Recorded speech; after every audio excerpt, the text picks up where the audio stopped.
우리가 이제 놀이가 굉장히 중요하다. 놀이가 사람의 모든 것에 영향을 미치고 있다. 이런 것들도 알았고, 그 놀이랑 우리가 컴퓨터 게임이랑 굉장히 상관관계가 많이 있다라는 걸 알았습니다. 그래서 이번 시간에는 컴퓨터 게임이 사람한테 어떤 행복감을 주는가에 대해서 얘기를 좀 해보겠습니다. 이 내용은 주로 이 책에서 제가 공부해서 알게 된 건데, 이 책 제목이 이제 누구나 게임을 한다 해서 이 제인 맥거니걸이라는 사람이 쓴 책인데요.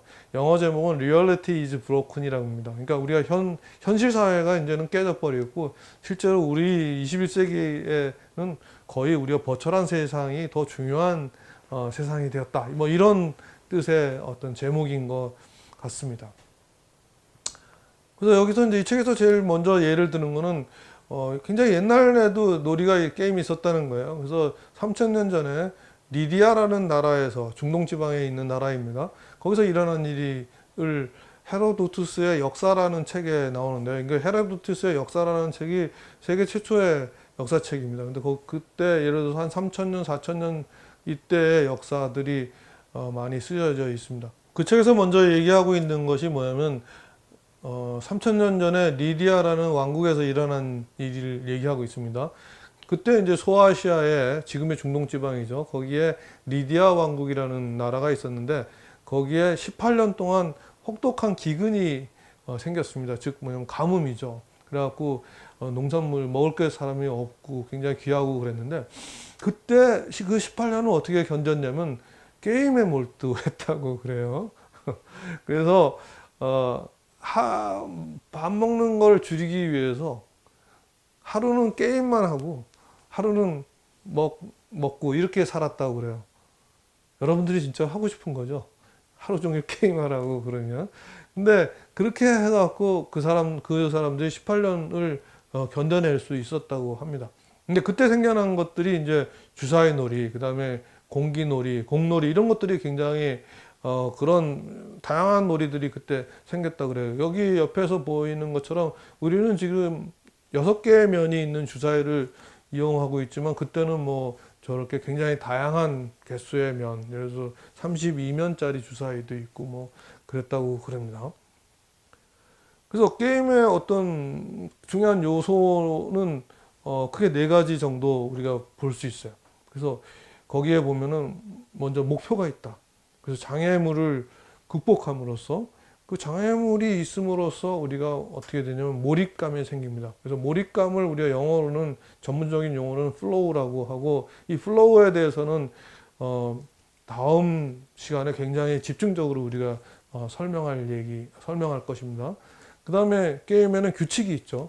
그리고 뭐 어떤 게임이든 여러분들 하든 규칙이 있습니다. 그리고 게임은 또 피드백이죠. 어떤 내가 뭘 하고 저쪽에서 상대에서 뭘 하고, 상대가 컴퓨터일 수도 있고 사람일 수도 있겠죠. 그 다음에 게임은 대부분 억지로 하는 경우는 없죠. 억지로 하는 건 뭐 예를 들어 프로게이머는 자기가 억지로 하는 건지 모르겠지만, 보통 사람들은 전부 다 자발적으로 참여합니다. 근데 그럼 게임에서는 이것들이 굉장히 힘든 일일 수도 있고요. 굉장히 밤새서 게임하는 일은 굉장히 힘든 일이고, 또 뭔가 할 때 뭐 레이싱 게임이라든지 이런 건 굉장히 바쁘게 움직여야 되는 게임일 수도 있고, 그 다음에 머리를 많이 써야지 될 수도 있고요. 그 다음에 예를 들어서 우리가 그 닌텐도의 뭐 게임 같은 것들은 보면 뭐 몸을 움직이면서 해야지 되는 것도 있고, 또 뭘 찾아내야 되는 것도 있고, 또 여러 사람이 같이 해야 되는 일도 있고, 그 다음에 또 창조적으로 뭔가 생각해내야 되는 일도 있는데, 뭐 이런 굉장히 여러 가지 힘든 일들이 우리가 게임이 아니라면 굉장히 힘든 일들인데, 거기에 어떤 EU 스트레스, 이걸 발음은 어떻게 하는지 모르겠지만, 이 스트레스는 뭐냐면 기분이 좋아지는 스트레스라고 그래요. 그냥 금방 얘기한 것처럼 힘든 일이고 바쁜 일이고 머리 써야 되고 몸 움직여야 되고 이런 것들은 우리가 게임이 아니라면 이거는 나쁜 스트레스죠. 자기를 힘들게 하는 스트레스인데, 게임이기 때문에 이게 즐거운 스트레스가 돼갖고 여기서 우리가 피에로를 느낀다고 그래요. 그래서 피에로라는 거는 그것도 마찬가지로 이 단어도 굉장히 컴퓨터 게임을 연구하는 사람한테는 굉장히 중요한 단어라서 나중에 굉장히 자세하게 설명할 거지만은 우리가 여기서 간단하게 설명하면 게임 피에로라는 건 이탈리아어인데 긍지라는 뜻입니다. 긍지이고 그래서 게임에서 역경을 극복하고 했을 때 느끼는 그런 기쁨. 그다음에 또 그 반대로 게임을 많이 해갖고 시간이 많이 지나갖고 숙제는 못했고 해갖고 느끼는 게이머의 후회 뭐 이런 것들을 나타내는 단어라고 해요. 그래서 그 피에로가 느껴지게 되는 겁니다. 그리고 우리가 예를 들자면 워크래프트 같은 게임을 우리가 얘기를 들자면 이건 대단한 거예요. 그래서 거기서 이 책에서는 이제 그 워크래프트에 대해서 좀 분석을 해봤어요. 거기서 어떤 행복감을 느끼는가. 그러니까 워크래프트는 모든 사람들이 이제 한 시간을 다 합쳐봤을 때 그 2010년 현재 좀 과거죠. 그때 이미 거의 600만 년을 했대요. 모든 사람 한 시간을 합쳐봤더니. 그 다음에 가입자가 1000만 이상이 된다 그러고, 하루에 들어오는 돈, 그걸로 사용료로 들어오는 돈이 지금 5밀리언이 뭐죠? 1밀리언이 10억 정도 되니까 한 50억 정도가 매일 들어온다 그런데요. 근데 그렇게 그러면 많은 사람들이 거기에 참여하는 이유, 돈도 내가면서 참여하는 이유가 뭔가 이렇게 봤어요. 근데 이거는 보면은 목표가 구체적이라고 그래요. 그러니까 목표가 있어야 되긴 하지만 목표가 또 너무 불확실해도 또 재미가 없다 그래요. 그다음에 거기서 게이머한테 요구하는 어떤 절차가 굉장히 명확하다고 그래요. 그래서 그거를 함으로써 왜냐면 자기가 뭔가 생산하고 싶은 욕구를 충족할 수 있다고 합니다. 아, 내가 뭔가 했구나 하는 그런 만족감을 느낄 수 있는데 대부분 여러분들 일을 해본 사람들은 알겠지만 사무실의 일들은 그렇지 않습니다. 사무실의 일들은 어떤 노력을 결과를 보기 위해서는 굉장히 많은 시간이 요구되는 경우가 많은데 이 게임에서는 그게 아니라 굉장히 자주 분단이라든지 뭐 이렇게 굉장히 짧은 시간에 그런 거를 어떤 자기가 뭐 해냈다는 어떤 욕구를 충족할 수 있다고 그러고 그 다음에 또 이거는 성공이 굉장히 보장되어 있는 일일 수도 있습니다. 그래서 우리가 어떤 일을 하면서 너무 이거는 성공이 거의 가능성이 없어 이런 일들은 어떻게 보면 좀 재미가 없을 수 있습니다. 그렇지만 이 게임은 하면은 어느 정도 투자하면 어느 정도 레벨이 올라갈 수 있다는 어떤 그것이 보장되기 때문에 그런 것들이 재미를 주는 요소라고 합니다. 그래서 이 게임은 워크래프트 이 게임은 한 500시간을 하면은 그때부터 더 굉장히 재미있게 느껴진다고 그래요. 그러면 500시간을 하면은 자기의 아바타가 능력이 어느 정도 올라가고 갑옷도 어느 정도 갖출 수 있고 무기도 갖출 수 있고 보석도 이렇게 갖출 수 있다 그래요. 그래서 그리고 또 이제 일어나는 일이 뭐냐면 위상이 바뀐다 이거죠. 모드가 바뀌어갖고 안 보이던 게 보이는 그런 상태로 된다 그러죠. 그리고 여기 게임 할 때 또 실패를 해도 굉장히 즐겁습니다. 그래서 실패가 현실 사회에서는 실패를 해갖고 별 즐거운 경우가 별로 없습니다. 근데 게임에서는 실패를 해도 좀 즐겁다고 그래요. 그래서 그런 실패를 가상적으로 함으로써 이 감정이 튼튼해질 수 있다고 합니다. 그래서 현실적에는 근데 전 즐거운 실패가 없죠.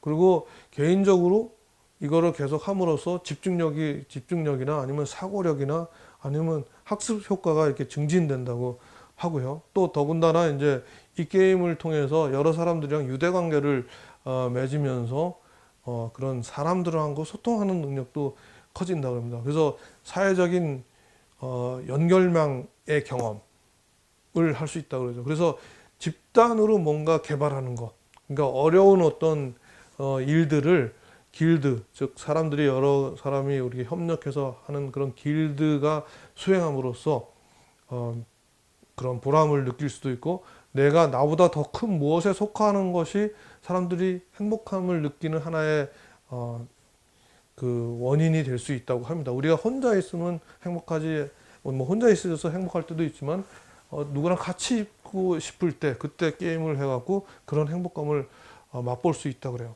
그 게임에서 행복을 우리가 심리학적으로나 아니면은 이런 그러니까 생물학적으로 이렇게 분석을 좀 해보면 우리가 행복감을 느끼는 게 어떤 보상을 받았을 텐데, 보상은 외적 보상하고 내적 보상으로 이렇게 나눌 수 있습니다. 근데 우리가 이제 대부분 추구하는 거는 외적 보상입니다. 그래서 어떤 소유를 더 많이 한다거나 돈을 더 많이 가지게 된다거나 물건을 어떤 획득을 한다거나 지위를 가지게 된다거나 그다음에 칭찬을 받는다거나 이런 것들인데, 그런 외적 보상은 굉장히 빨리 우리가 거기에 내성이 생긴다고 그래요. 그래서 돈은 많으면 많아질수록 그 돈에 대한 감각이 이제 떨어지는 거죠. 그래서 처음에 돈이 없는 사람이 돈을 벌 때는 굉장히 행복감을 주지만 어느 정도 돈을 번다면 행복감이 늘어나지 않는다고 그래요. 지위도 마찬가지예요. 어느 정도 지위로 오를 때까지는 행복감이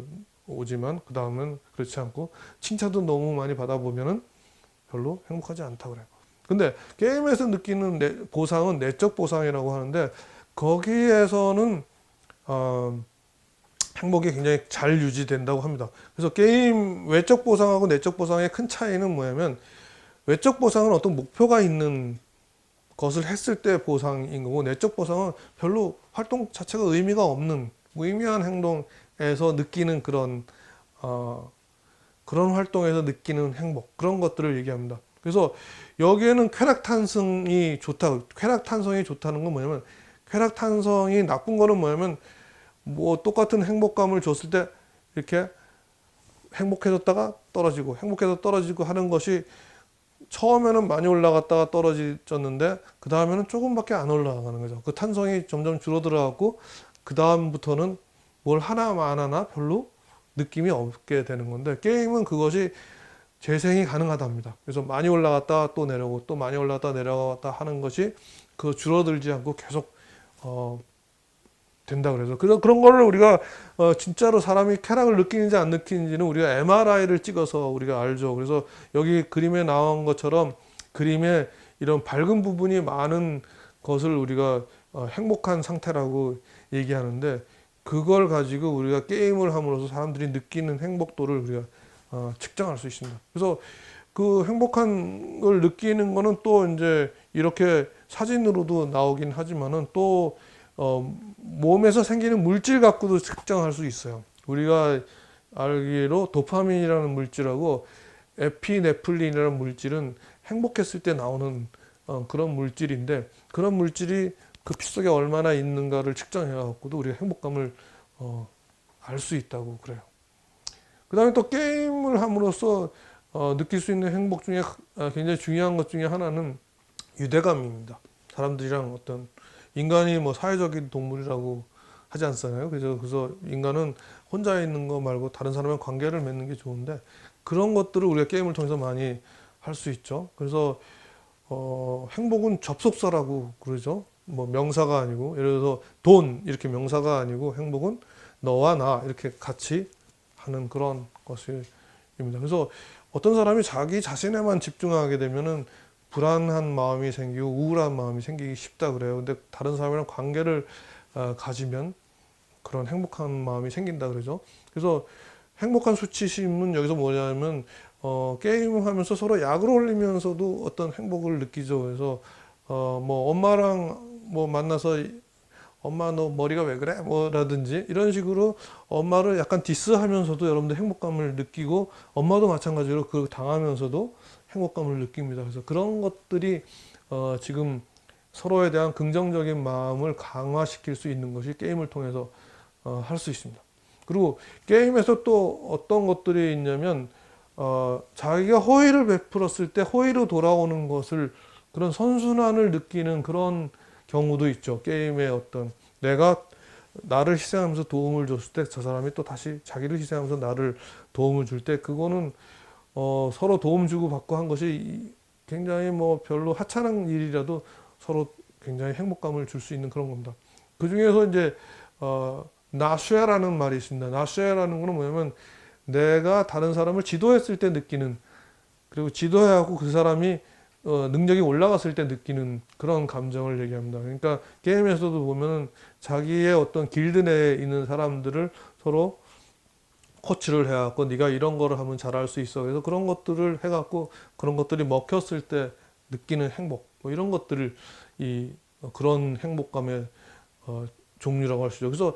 그래서 팜빌이라는 그런 게임에서 보면 농장 경영 게임인데 이것도 마찬가지로 그런 것들을 많이 줍니다. 그래서 농장 게임을 많이 해본 사람이라든지 아니면 진짜로 농장 경험이 많은 사람이 어떤 사람의 농장에 찾아가고 이렇게 하면 뭐 이 작물이 잘 자라 뭐 이런 팁을 줘서 그런 것들이 잘 자라는 걸 옆에서 봄으로써 그 사람 자체도 행복하지만 그걸 코치하는 사람도 행복감을 느끼는 것을 우리가 이 유대감에서 오는 것이라고 합니다.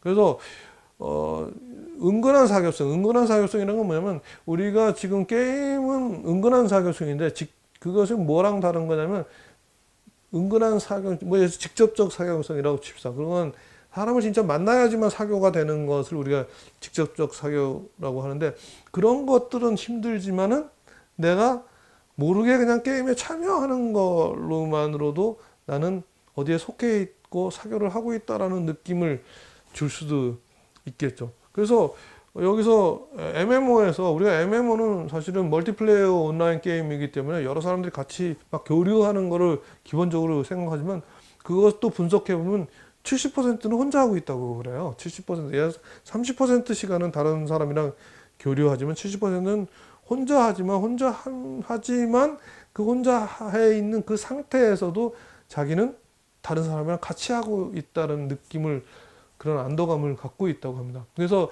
영어로 얘기하면 소셜 프레센스라고 합니다. 소셜, 그러니까 사회적으로 존재하는 건데 이 말이 재밌죠, 그죠? Playing alone together. 그러니까 혼자 게임을 하는 거지만 같이 하는 느낌을 가지고 있다. 뭐 이런 뜻이죠. 그래서 그런 것들이 더 발전된 거는 이제 굉장히 장대한 어떤 뭐랄까 이벤트라든지 아니면 역사에 참여하는 그런 게임도 있죠. 그래서 우리나라 게임으로는 리니지가 그런 것들이 있었죠. 그래서 굉장히 큰 전투를 뭐 막 몇천 명, 몇만 명이 참여하는 그런 전투를 하나의 군인이 되었고 자기가 참여를 해서 그 전체적으로 이쪽 나라가 이기고 아니면 지고 하는 그런 경험을 가지는 그런 거에 굉장히 큰 전투에 참여해봤다. 예를 들어서 뭐 옛날에 저는 우리 그 할아버지 때나 뭐 그때 분들한테 자기 월남전 가봤다. 뭐 이런 거 자랑하는 분들이 있었죠. 옛날에 6.25 참전해봤다. 뭐 이런 그런 자랑처럼 굉장히 거대한 전투에 참여해봤다는 것이 인간한테는 굉장히 큰 기쁨을 주는 거일 수 있습니다. 그래서 역사적으로는 이제 할로 3라는 그런 게임에 2009년도 4월에 1,500만 명이 했다고 그래요. 싸웠다고 그래요. 그때는 이제 외계인이랑 싸우는 그런 게임인데 지구인 1,500만 명이 참여해갖고 그 게임을 1년 넘게 565일 동안 해갖고 이겨서 지구를 지켜냈답니다. 그래서 거기에 보면은 그 할로 3의 박물관까지 있다 그래요. 가상적으로 이 사람이 전적을 많이 냈다 그래서 그 사람에 대한 뭐 훈장 같은 것들도 그 박물관에 있고 그래서 굉장히 이건 현실에서는 하기 어려운 일이지만 굉장히 거대한 일에 참여할 수 있다는 그런 자부심을 느낄 수 있는 것이 게임의 어떤 행복감일 수 있습니다. 그런데 21세기에는 지금 이미 게임이 굉장히 우리 안으로 들어와 버렸습니다. 그래서 저 같은 경우는 뭐 게임을 별로 하지 않지만 여러분들은 지금 수강하고 있는 여러분들은 많이 게임하는 분들인데 뭐 어머니가 맨날 게임 하면은 뭐라고 그러시니까 여러분들이 주눅이 들어있을지 모르겠지만 게임을 함으로써 이 책에서는 여러분들이 굉장히 새로운 능력들이 많이 생겼다고 얘기를 합니다. 그래서 게임은 21세기형 협력 방식이라고 얘기를 해요. 그래서 젊은 층의 지금 97%가 컴퓨터 게임을 하거나 비디오 게임을 한다 그러고 옛날에는 게임 같은 것들은 여성들이 별로 안 했는데 여성들은 SNS를 주로 한다고 그랬었는데 최근에는 게이머의 40% 정도가 여성이라고 그리고 그 다음에 이제 나이 든 사람도 꽤 많이 한다 그래요. 미국 통계인데 이거는 4명 중에 1명은 50대 이상이라고 합니다. 그리고 지금 게이머의 평균 나이가 한 35세 정도 되는데 이 사람들 게임 경력이 한 12년 정도 된다고 그래요. 그래서 이 게임을 해본 경험, 12년 이상 해본 그 경험이 현실 사회에서도 굉장히 큰 중요한 능력을 가지고 있다고 그래요. 그래서 그 게임을 잘 디자인을 해갖고 하면은 21세기에 정말 적합한 사람을 만들어낼 수 있어요. 적합한 사고를 하는 사람, 그 다음에 적합하게 우리가 협력하는 방식이라든지. 그래서 그 게임을 통해서 행복도 줄 수 있고, 그 다음에 어떤 사람이 잘못됐을 때 그걸 회복하게 할 수도 있고, 어떤 사람이 새로운 생각을 하게 창조적인 능력을 갖추게도 할 수 있어서 그 창조력 가지고 세상을 변하게 할 수도 있고, 그 다음에 또한 뭐냐면 책임감을 줄 수도 있다고 그러죠. 그러니까 협력하면서 살면서. 그래서 그런 것들이 더 강조되어 있는 게임은 좀 재수없는 게임일지 몰라도 은연중에 그렇게 할 수 있게도 할 수 있다는 거죠. 그래서 그런 것들을 우리가 소셜 리얼리티 게임이라고 하기도 하고, 우리나라 말로는 기능성 게임이라고도 하는데 영어로는 그걸 시리어스 게임이라고 합니다. 그래서 그 시리어스 게임의 가장 좋은 예는 퀘스트 투 런이라고 중고등학교 교육과정 자체를 게임으로 바꿔버린 예가 있습니다. 그거에 대해서는 우리가 다음 강의에서 좀 더 자세하게 얘기하겠습니다.